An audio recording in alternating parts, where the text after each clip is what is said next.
সকাল থেকে এখন পর্যন্ত কেন্দ্রের বাইরের যে পরিবেশ সেটি বেশ সুষ্ঠু পরিবেশ এবং বেশ উৎসবমুখর পরিবেশে ভোটাররা ভোট প্রদান করছে।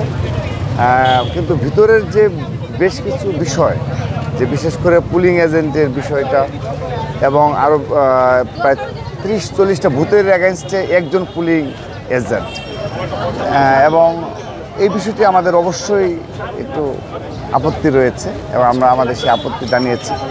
এছাড়াও প্রার্থীরা ভোট কেন্দ্রের প্রবেশ করতে পারবে না এমন কোনো নিয়ম ছিল না, আমরা কিন্তু জেনেছি। কিন্তু আজকে হঠাৎ করেই এটাকে মিডিয়া ট্রায়াল করা হলো এবং 2-3 কেন্দ্রে প্রবেশ করতে দেওয়া হয়নি।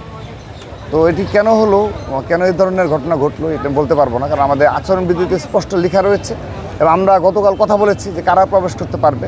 আমরা সেই জন্য পুলিং এজেন্ট এবং প্রার্থীদের সেভাবে বলেছি, শুধু তারা ব্যতীত আর কেউ 100 গজের ভিতরে কেউ যেতে পারবে না। তো কিন্তু আজকে আমরা সারাদিনে মিডিয়া আইনশৃঙ্খলা পরিস্থিতি বেশ ভালো, সার্বিক পরিস্থিতিও বেশ ভালো, উৎসবমুখর পরিবেশে স্টুডেন্টরা ভোট প্রদানে আসছে।